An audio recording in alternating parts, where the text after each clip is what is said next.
Halo guys.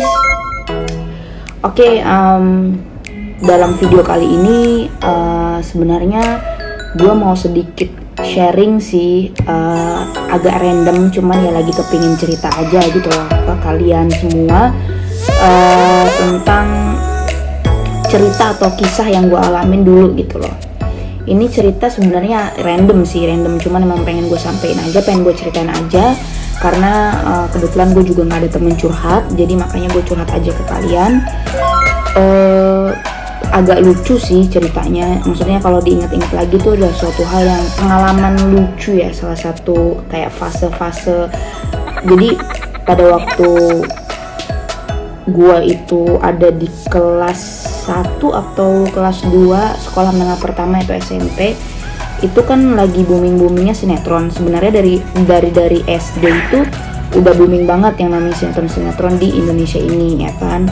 Terus pas beralih ke SMP juga ada beberapa sinetron yang memang merajai stasiun TV dan itu ditunggu-tunggu banget jam tayangnya. Nah, di sini gue mau cerita tentang salah satu sosok artis yang memang gue dulu tuh sempet idolain banget. Sekarang pun gue idola ke dia itu seperti idolanya tuh kayak, kalau sekarang ini ya lebih kayak kesuksesannya beliau gitu, kesuksesannya dia.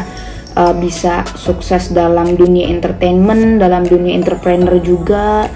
Terus itu adalah salah satu motivator gue juga sih, supaya gue juga harus bisa seperti dia gitu loh.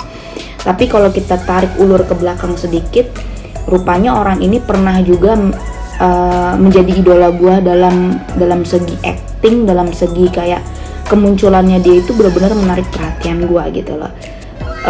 Jadi sinetron dia itu namanya SMP, sesuai dengan kelas gue pada saat itu, gue SMP ya. Tapi singkatan dari Senandung Masa Puber. Itu adalah sinetron yang dibintangin sama dia gitu loh. Dan di situ gue baru mengenal sosok dia ini. Oke, langsung aja gue sebutin siapa sosoknya itu.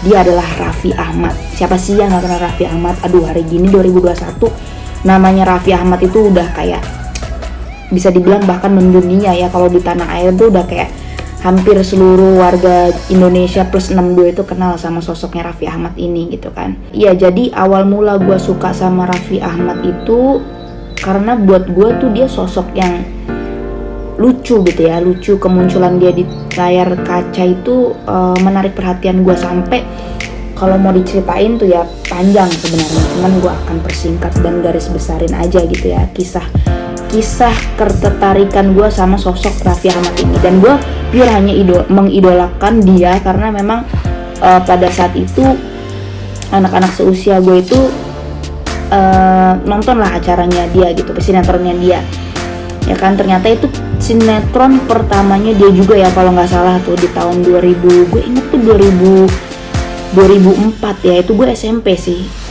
Dia mungkin pada waktu itu udah SMA karena gue beda 3 tahun sama dia gitu. Dan ternyata setelah gue bekerja juga di industri broadcast gitu ya, di TV, ternyata penulis skenarionya Senandung Masa Puber itu adalah sahabat gua, namanya Bang Andri Bahari. Ya itu dunia itu sempit banget lah. Ya udah, singkat cerita, gue sampai sama teman sebangku gue itu kayak saling sharing mengenai sosoknya Raffi Ahmad. Sampai dia tuh punya CD, itu gue nonton juga, kita tukeran gitu, dia minjemin ke gue CD casting pertama kalinya Raffi Ahmad. Itu gue nonton. Dia kalau nggak salah dapat dari majalah atau tabloid, gue lupa sih tablet apalah, pokoknya dia dapet sekalian sama CD-nya castingnya Raffi gitu loh.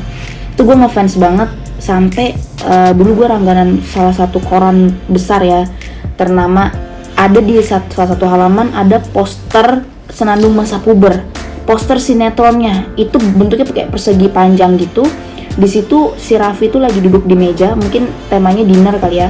Gue lupa itu sama Mbak Elma Tiana atau sama si Bunga Citra Lestari. Intinya dia duduk gitu loh di meja makan itu, dan itu gue tempel di kamar. Iya, dan posternya itu gue tempel di dinding kamar.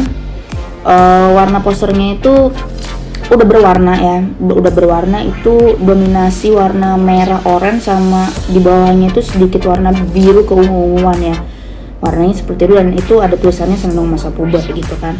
itu gue tempel di kamar. Dan gilanya dulu setiap hari, sebenarnya gue cerita-cerita ini kadang suka kayak gokil sendiri gitu loh. Setiap hari gue tuh ke kamar nyokap gue, gangguin nyokap gue, cuman bilang kayak, "Bu, aku ngefans sama Raffi Ahmad, Bu, aku ngefans sama Raffi Ahmad." Sampai ngomong kayak gitu, dan nyokap tuh kayak yang lama-lama 1-2 kali oke, lama-lama nih gengges banget ngomong terus. Dan hal gila lainnya adalah, ini gokil sih kalau diceritain. Hal gila lainnya ketika gue ngidolain dia banget pada saat itu adalah gue sampai telepon, gue rumahnya itu di daerah Bintaro, Jakarta Selatan ya. Dan gue kayak punya feeling nih orang, gue sebelumnya nggak tahu kalau Raffi itu adalah orang Bandung gitu loh, orang Bandung yang punya rumah di Bandung juga gitu. Dan gue nggak tahu dia tinggal di mana, gue pikir dia tinggal di Jakarta dan tinggal di Bintaro. Intuisi gue pada saat itu, intuisi anak-anak bau kencur gitu ya, berpikir bahwa dia itu tinggal di Bintaro. Dan setiap hari pasti gue minimal 1 kali telepon secara acak nomor di Bintaro, berharap itu nyambung ke rumahnya Raffi Ahmad. Jadi setiap gue tekan dan gue dial up gitu ya, gue telepon, gue halo, ini ada Raffinya nggak gitu, kayak gue pengen, seolah tuh Raffi teman gue gitu, ada Raffi nggak ada, kalau nggak ada gue tuh matiin. Dan berkali-kali setiap hari gue kayak begitu gitu loh. Dan gue sampai titik dimana gue udah saking banyaknya telepon itu nggak ada yang namanya Raffi. Ya udah, di situ gue kayak ngerasa udahlah gitu loh, udahlah lu secara lu tuh sia-sia gitu loh untuk ketemu sama idola lu ini. Itu poster langsung gue copot, karena setiap kali gue masuk kamar kan otomatis gue liat poster itu dong. Dan gue kayak ngerasa, oh gue keinget lagi nih yang sosoknya Raffi gitu kan. Akhirnya gue copot itu poster, terus ya udah gue buang. Makanya gue nggak punya bukti sekarang kalau gue nyimpan poster itu, karena gue untuk ngelupain si Raffi. Karena Raffi tuh di saat itu tuh benar-benar kayak mengkontaminasi pikiran gue gitu loh, untuk kayak nungguin sinetronnya dia terus, kayak nonton sosoknya dia terus gitu. Sampai akhirnya gue perlahan-lahan mencoba untuk kayak ya udah gitu loh, nggak usah terlalu gimana juga. Gue harus sadar diri, gue tuh bukan bukan artis, nggak mungkin juga ketemu sama dia. Dan pada waktu itu ketika gue mau nelfon dia tuh hanya sebatas kayak kita pengen temenan aja gitu, pengen foto bareng sama minta, zaman dulu kan masih tanda tangan ya, belum ada selfie-selfiean gitu, paling kalau foto ya jaraknya jauh gitu. Nah, hanya pengen kayak gitu aja gitu loh, dan nggak kesampaian pada waktu itu. Ya udah, akhirnya gue menguburkan impian gue itu untuk ketemu sama idola gue dengan cara gue juga kayak copot posternya dia, dan ya udah sekolah gitu loh. Dan namanya dia kan semakin hari semakin ini, cuman gue jadi kayak udah nggak terlalu ngefans banget gitu, walaupun dia tetap gue idola tapi nggak terlalu yang kayak ngefans banget gitu kan. Sampai kesini terus juga semakin dia terkenal ya, gue semakin kayak ngerasa wah, apalagi ketika dia sukses terus makin kayak ngerasa, oh gue nggak salah nih gue ngidolain dia nih, sosoknya pinter, terus sosoknya juga supel gitu loh, patut lah untuk gue jadiin motivator dalam segi bisnis gitu ya. Terus aktingnya juga bagus, beberapa film dia juga gue nonton ya. Akhirnya sampai gue kerja di TV, gue dapet kesempatan untuk ketemu dia.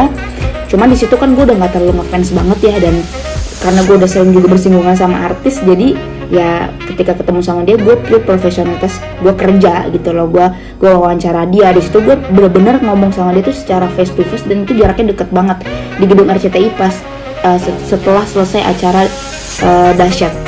Di situ ini pengalaman yang pengen gue ceritain ke kalian, sharing sedikit lah kisah gue ngefans sama Raffi Ahmad, idola plus 62. Yaudah, kalau gitu sampai ketemu lagi di vlog-vlog selanjutnya, di curhatan gue yang lain. Semoga kalian terhibur lah, at least terima kasih banyak udah mau dengerin gue cerita, udah mau dengerin gue sharing pengalaman gue waktu masih kecil. And I'll see you in the next video, bye. Nah guys, karena sekarang gue tuh udah gak kerja di TV lagi, jadi gue punya kesempatan yang sangat begitu kecil untuk ketemu sama Raffi lagi.